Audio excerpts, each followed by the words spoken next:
Je me suis réveillé dans un lit inconnu, fixant un plafond étranger, les murs vert pâle, l'odeur de désinfectant. Une femme en blouse blanche a traversé le couloir sans me voir. « Excusez-moi » ai-je appelé d'une voix rauque. Elle s'est arrêtée, a souri. Ce sourire professionnel. « Oh, monsieur Perrin, vous êtes réveillé? Comment vous sentez-vous? » « Où suis-je? » « À la résidence médicalisée Riverside. Vous êtes ici depuis 3 jours? » 3 jours. Je me suis redressé. Tout fonctionnait. Pas de douleur, pas de confusion. Il y a eu une erreur. Je n'ai pas besoin d'être ici. Votre fils Marcus a signé tous les documents. Il a dit que vous seriez désorienté. C'est normal. Mais je n'étais pas désorienté. J'avais 65 ans, pas 95. J'avais eu un vertige il y a quelques semaines. Marcus avait insisté pour un médecin. Tension élevée, une ordonnance, retour à la maison. C'était mon dernier souvenir clair. Quand Marcus a répondu au téléphone, il était pressé. « Papa, je suis en réunion. »« Pourquoi suis-je dans une maison de retraite ? » ?»« On en a parlé. Tu as eu un épisode. Le médecin a dit que tu avais besoin de surveillance. »« Quel épisode ? Je me sens bien, je veux rentrer. »« Papa, tu es tombé. Tu étais confus. On en parlera plus tard. » Il a raccroché. Un téléphone a clapé. Pas mon smartphone. Mes affaires, portefeuille, montre, alliance. Pas de téléphone, pas de clé, pas de lunettes. Marcus l'a pris, a dit l'infirmière. Vous appeliez les gens en étant confus. Mensonge. J'étais ingénieur aérospatial à la retraite. J'avais conçu des systèmes de guidage pour satellites. Mon esprit était vif. Les 2 jours suivants, j'ai joué le jeu. Pris les sédatifs. Assisté aux activités. Observé. L'établissement était propre, mais pour des gens en fauteuil roulant, atteints de démence avancée, en fin de vie. Je n'avais pas ma place ici. Le 3e jour, ma voisine Hélène est venue. 70 ans, vive, furieuse. Henri, qu'est-ce qui se passe? Marcus est venu avec un camion de déménagement. Il a dit que tu avais eu un AVC. Maintenant, tu es ici. Ils ont vidé ta maison. Tout. Ma maison. Construite de mes mains en 1985, après la mort de Sandra, où j'avais élevé Marcus seul. 40 ans de souvenirs. Hélène, apporte-moi un stylo et du papier. Ne dis pas à Marcus que tu es venu. Elle a compris. Je reviens ce soir. J'ai pris des notes. Le vertige. Le docteur Perrin. Pas mon médecin habituel. Ma mémoire devenait floue après. Avais-je été drogué? Hélène est revenue avec son ordinateur. J'ai cherché ma maison sur les registres fonciers. Propriétaire, Marcus Perrin. Date de vente, il y a 2 semaines. Prix, 615 000 $. Valeur réelle, 850 000. Vendu en dessous du marché. Signature contrefaite. Tu es sûr, Henri? Teste-moi. Mathématiques, actualité, histoire familiale, voisin. J'ai tout répondu correctement. Il faut te sortir d'ici et trouver un avocat. Mon petit-fils est médiateur de patients. Le lendemain, Marcus est arrivé avec une femme que je ne connaissais pas. 30aine d'années, séduisante, maquillage parfait, vêtements de créateur. Papa, voici Vanessa, ma fiancée. 6 mois qu'il sortait avec elle. Jamais présenté. Maintenant, je comprenais. Monsieur Perrin, je suis désolé pour votre état. La démence, ça doit être effrayant. Je n'ai pas de démence. Papa, ne rends pas ça plus difficile. Le docteur Perrin a tout documenté. Confusion, perte de mémoire, délire. Ce n'est pas vrai. Vanessa a touché le bras de Marcus. Le médecin a dit que ça arriverait. Les patients ne reconnaissent pas leurs symptômes. J'ai regardé mon fils. Il évitait mon regard. As-tu vendu ma maison? Tes soins coûtent 8 000 $ par mois. La maison était vide, c'était logique. Tu n'en avais pas le droit. Tu m'as donné procuration, juste avant l'épisode. Je ne m'en souvenais pas, mais ma mémoire était floue. Je veux voir le document. Il est chez mon avocat. Papa, Vanessa et moi, nous marions le mois prochain. On veut que tu sois là. Après leur départ, j'ai compris. Ce n'était pas ma santé, c'était ma maison. Hélène est revenue avec Brad, son petit-fils. Je leur ai tout raconté. Il a enregistré.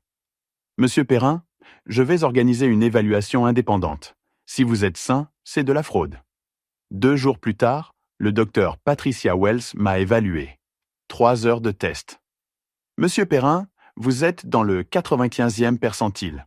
Aucun signe de démence, seulement des effets de sédation forte. Quelqu'un vous a donné des benzodiazépines pendant plusieurs jours, puis vous a fait interner. C'est de la fraude médicale. Pouvez-vous m'aider? Je peux témoigner, mais vous avez besoin d'un avocat. Le petit-fils d'Hélène connaissait Thomas Brennan, spécialiste en maltraitance des personnes âgées. Cinquantaine, cheveux gris, yeux fatigués. Monsieur Perrin, racontez-moi tout.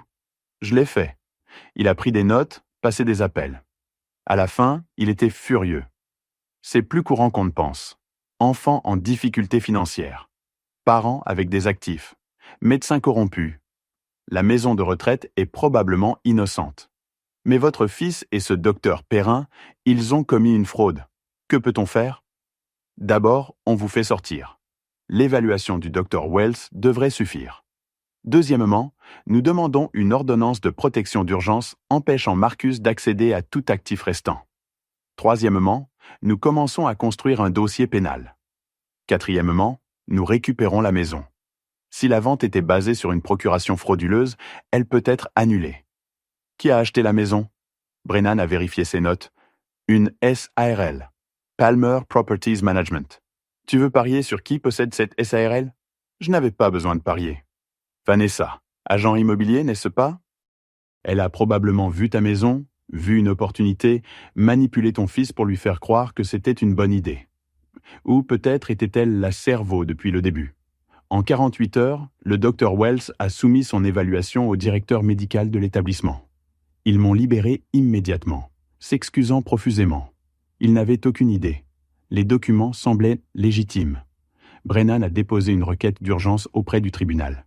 L'audience était prévue 3 jours plus tard. Marcus m'a appelé ce soir-là. J'étais de retour chez Hélène. Je ne pouvais pas rentrer chez moi parce que ce n'était plus le mien. J'ai failli ne pas répondre. Papa, qu'est-ce que tu fais? L'établissement a appelé. Tu n'es pas assez bien pour partir. Je vais parfaitement bien, Marcus. J'ai eu une évaluation indépendante. Je suis cognitivement sain. Ce n'est pas ce que le docteur Perrin a dit. Le docteur Perrin, qui n'est pas mon médecin habituel, que je n'ai jamais vu auparavant, qui m'a diagnostiqué une démence après une seule visite. Ce docteur Perrin-là. Silence. Marcus, as-tu vendu ma maison? Papa, je te l'ai dit. Vanessa l'a-t-elle achetée via sa SARL? Silence plus long. Puis, c'est compliqué. C'est de la fraude, Marcus. C'est du vol. Tu m'as drogué, fait interner, vendu ma maison et tu en as profité. Tu comprends ce que tu as fait? J'essayais d'aider. Tu vieillissais, tu vivais seul dans cette grande maison. Quelque chose aurait pu arriver. Alors tu as fait en sorte que quelque chose arrive. Vanessa a dit que c'était pour ton bien. La maison était trop grande pour toi. On pouvait utiliser l'argent pour commencer notre vie ensemble, et tu serais pris en charge. Vanessa a dit, la vérité s'est cristallisée. C'était son idée. Elle est agente immobilier, elle connaît ces choses. Elle a dit que les personnes âgées ne réalisent souvent pas quand elles ont besoin d'aide, et que la famille doit intervenir. La famille doit commettre une fraude? Ce n'est pas de la fraude, je suis ton fils, j'en ai le droit. Tu n'as aucun droit de me voler, Marcus. Il a raccroché. 5 minutes plus tard, Vanessa a appelé depuis le téléphone de Marcus. Monsieur Perrin, parlons raisonnablement. Marcus est très bouleversé. Il vous aime. Il essayait de vous protéger. En volant ma maison? En sécurisant votre avenir. Écoutez, la maison est vendue, c'est fait. Combattre ça ne vous coûtera que de l'argent en frais juridiques. Le tribunal verra que Marcus a agi de bonne foi. Le tribunal verra la fraude. Sa voix a changé, durci. Vous êtes un vieil homme, vous avez eu un vertige. Vous pourriez avoir un autre AVC demain. Qui va croire que vous n'aviez pas besoin d'aide? Nous avons une documentation d'un médecin agréé, un médecin que vous avez payé. Faites attention à ce que vous accusez les gens, monsieur Perrin. La diffamation est une infraction grave. Pas aussi grave que la maltraitance des personnes âgées, la fraude médicale et le vol. Vous ne pouvez rien prouver de tout ça. Regardez-moi faire. Elle a raccroché. L'audience d'urgence s'est tenue dans la salle d'audience de la juge Catherine Morrison. Marcus et Vanessa étaient assis d'un côté avec leur avocat, un jeune homme élégant en costume coûteux. Brennan et moi de l'autre. Le docteur Wells était en appel vidéo, prêt à témoigner. L'avocat de Marcus a commencé. Il a présenté l'évaluation du docteur Perrin. Déclin cognitif sévère, épisode de paranoïa, conditions de vie dangereuses, une chute ayant entraîné de la confusion. Il a présenté le document de procuration supposément signé par moi il y a 2 mois. Puis, il a présenté le témoignage de Marcus. Mon fils est monté à la barre et a dit que je déclinais depuis des mois. Que j'oubliais des choses, me perdais en allant à l'épicerie, laissais la cuisinière allumée. Il s'inquiétait. Le docteur Perrin avait confirmé ses craintes. La procuration était nécessaire pour me protéger. C'était un bon menteur. Crédible. Concerné. N'importe quel juge aurait sympathisé. Puis Brennan l'a contre-interrogé. « Monsieur Perrin, quand exactement votre père a-t-il signé la procuration ?»« Il y a 2 mois, le 15 septembre. »« Et où étiez-vous ?»« Dans mon appartement. »« Votre père est venu dans votre appartement pour signer ce document ?»« Oui. »« Quelqu'un d'autre était présent ?»« Vanessa, elle a servi de témoin. »« Je vois. Et cette chute que votre père aurait faite, c'était quand ? » ?»« Le 20 septembre, 5 jours plus tard. Et vous avez immédiatement organisé son internement à la résidence Riverside. Dans la semaine, je voulais m'assurer qu'il était en sécurité. Fils très concerné, dites-moi, quand avez-vous vendu la maison de votre père ? Le 1er octobre. 2 semaines après la chute. Travail rapide. Vous l'avez mise sur le marché ? Non, j'ai trouvé un acheteur directement. Palmer Properties Management. C'est l'entreprise de votre fiancé, n'est-ce pas ? Marcus a hésité. Oui. Et qu'est-ce que Palmer Properties a payé pour la maison ? 615 000 $. La valeur d'expertise est de 850 000 $. Pourquoi avez-vous vendu en dessous de la valeur marchande ? Je devais vendre rapidement pour payer les soins de papa. Mais la maison a été vendue avant même que votre père ait passé 1 mois dans l'établissement. Comment saviez-vous combien coûteraient ces soins ? J'ai estimé. Vous avez estimé. Et il se trouve que vous avez vendu la maison à l'entreprise de votre fiancé avec une décote de 235 000 $. Ce n'est pas comme ça. Comment est-ce alors, monsieur Perrin ? Marcus a regardé Vanessa. Elle a légèrement secoué la tête. Puis Brennan a appelé le docteur Wells. Elle a témoigné de mon évaluation, de mes scores cognitifs, de la présence de benzodiazépines dans mon système que je n'avais jamais été prescrite. Elle a témoigné qu'il n'y avait aucune base médicale pour un diagnostic de démence. Selon votre opinion professionnelle, Dr. Wells, est-ce que M. Henri Perrin nécessite des soins à temps plein dans un établissement médicalisé ? Absolument pas. Il est cognitivement sain, physiquement en bonne santé et tout à fait capable de vivre de manière indépendante. Alors pourquoi a-t-il été interné ? D'après les preuves, je crois qu'il a été drogué et interné frauduleusement. La juge s'est tournée vers l'avocat de Marcus. Avez-vous une réfutation ? Il a appelé le docteur Perrin. L'homme était nerveux, transpirant. Sous serment, il a admis qu'il ne m'avait vu qu'une seule fois pendant 15 minutes. Il avait basé son diagnostic sur les rapports de Marcus concernant mon comportement. Non, il n'avait pas fait de test cognitif. Non, il n'avait pas fait d'examen médical complet. Oui, il avait signé les papiers d'internement sur la base du témoignage de la famille. « Docteur Perrin ?» a demandé Brennan. « Combien Marcus Perrin vous a-t-il payé pour cette évaluation ?»« Ce n'est pas... » « Vous avez reçu 5 000 $ en liquide de Marcus Perrin le 18 septembre, correct ? » Oui, mais c'était des honoraires de consultation. Pour un rendez-vous de 15 minutes ? Le médecin n'a rien dit. La juge Morrison a retiré ses lunettes. J'en ai assez entendu. La procuration est invalide. L'internement était frauduleux. La vente de la maison, elle a regardé l'avocat de Marcus. Je renvoie cette affaire au bureau du procureur pour enquête criminelle. En attendant, j'émets une ordonnance de protection. Marcus Perrin et Vanessa Palmer sont interdits de contacter Henri Perrin ou d'accéder à ses actifs.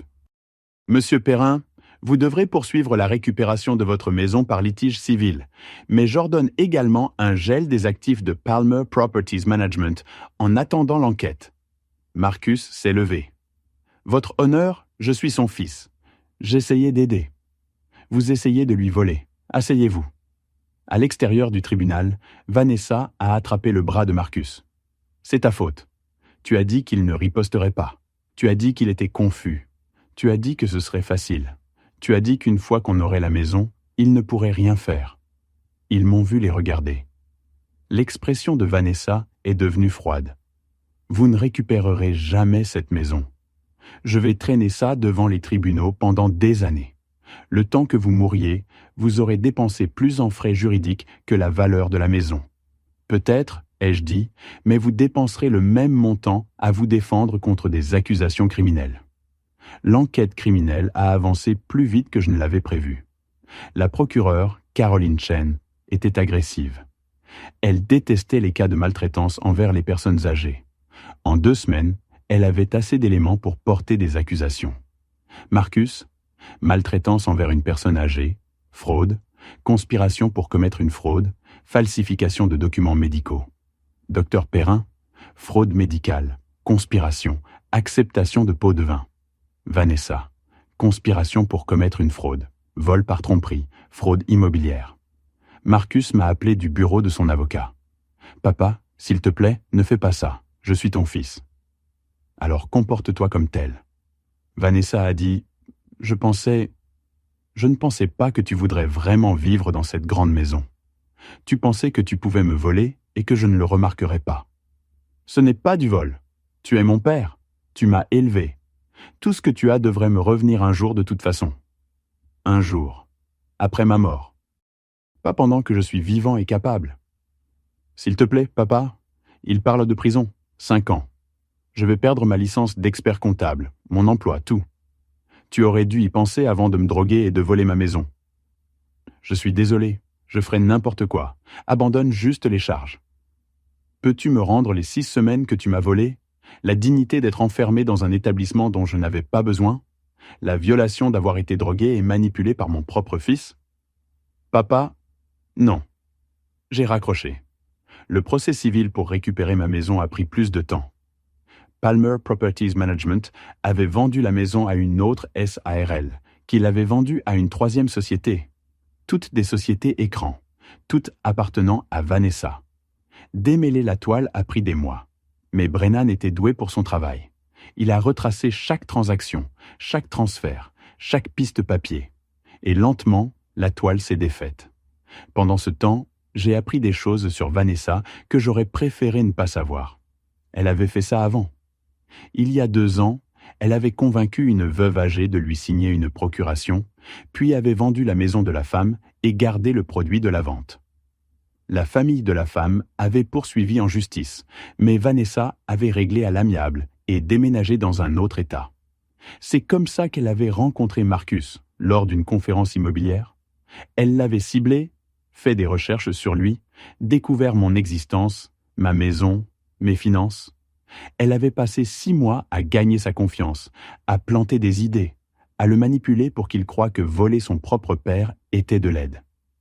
Marcus était faible, facilement influençable, désespéré d'impressionner une belle femme. Mais Vanessa était une prédatrice. Le procès criminel a eu lieu en premier. J'ai dû témoigner. Je me suis assis à la barre des témoins et j'ai raconté mon histoire. Le vertige, le rendez-vous avec le docteur Perrin. Me réveiller dans la maison de retraite. Découvrir que ma maison était partie. L'avocat de Marcus a essayé de me présenter comme un vieil homme confus qui ne pouvait pas se souvenir d'avoir consenti à ses propres soins. Mais le témoignage du docteur Wells a détruit ce récit. Mes scores cognitifs étaient trop élevés. Le calendrier était trop suspect. Le bénéfice financier pour Marcus et Vanessa était trop évident. Le docteur Perrin a plaidé coupable à des accusations réduites et a témoigné contre Marcus et Vanessa. Il a décrit comment Vanessa l'avait approché, lui avait offert de l'argent liquide pour signer des papiers d'internement, promettant que c'était juste pour aider un vieil homme à obtenir les soins dont il avait besoin. Il avait été cupide et stupide, et il l'a admis. Marcus a accepté un accord de plaidoyer. Il a plaidé coupable de maltraitance envers une personne âgée et de fraude. En échange de son témoignage contre Vanessa, il a obtenu 2 ans de prison et 5 ans de probation. Il a également dû renoncer à sa licence d'expert comptable et a accepté de ne jamais demander de procuration sur un membre de sa famille.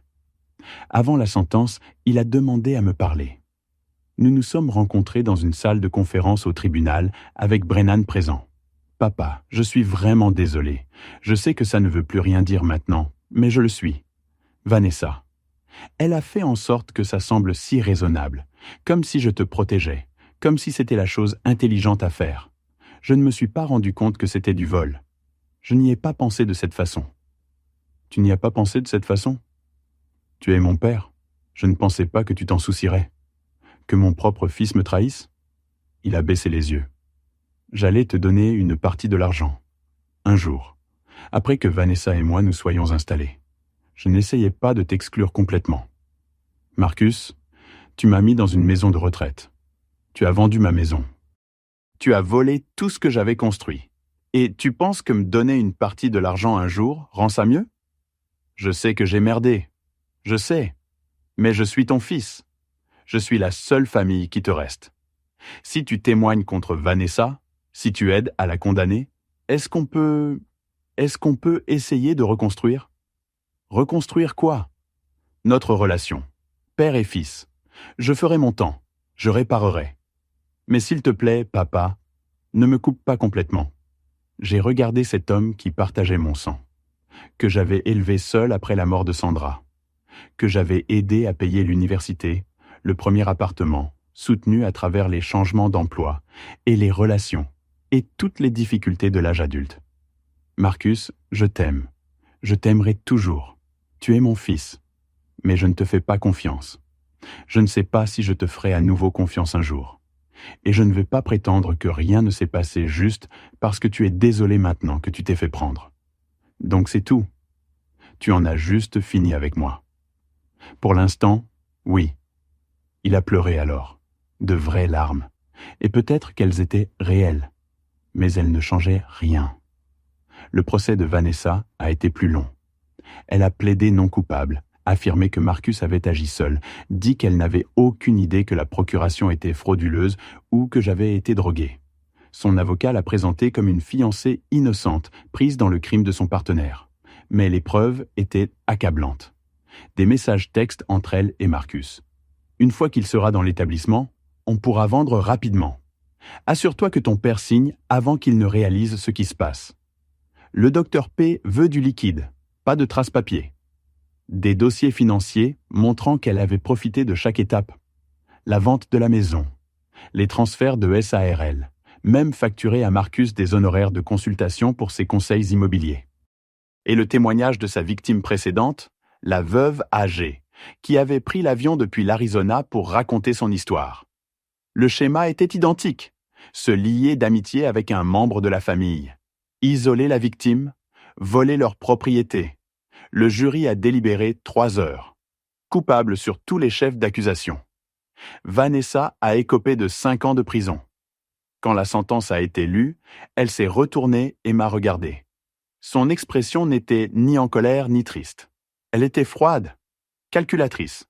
Même alors, je pouvais la voir déjà planifier son prochain coup, sa prochaine victime. Certaines personnes ne peuvent pas être réformées.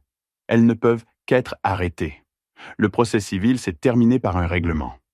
Palmer Properties Management a transféré la maison à mon nom, ainsi que 200 000 $ de dommages et intérêts. La maison était restée vide. Vanessa n'avait pas pu trouver d'acheteur prêt à gérer le titre contesté. Aucune réparation n'était nécessaire. 8 mois après m'être réveillé dans cette maison de retraite, j'ai franchi à nouveau la porte d'entrée. Tout était parti, bien sûr. Les meubles, les photos, toute une vie de possession accumulée. Marcus avait vendu la plupart, jeté le reste. Mais la maison tenait toujours debout. Les murs que j'avais construits, les planchers que j'avais poncés, la cuisine où Sandra et moi avions cuisiné le dîner ensemble avant qu'elle ne tombe malade. Hélène m'a aidé à réemménager. Nous sommes allés aux ventes de succession et aux friperies. Lentement, j'ai reconstruit. Pas la même maison, c'était parti pour toujours. Mais une nouvelle version. Une version de survivant. Les gens m'ont demandé dans les mois qui ont suivi si j'avais fait le bon choix, si j'aurais dû être plus indulgent, si j'aurais dû montrer plus de pitié envers mon propre fils. Ma réponse a toujours été la même. Aimer quelqu'un ne signifie pas accepter l'abus. Être famille ne donne pas à quelqu'un le droit de vous voler, de vous manipuler ou de vous traiter comme moins qu'humain. Marcus a purgé ses 2 ans. Il a été libéré il y a 6 mois.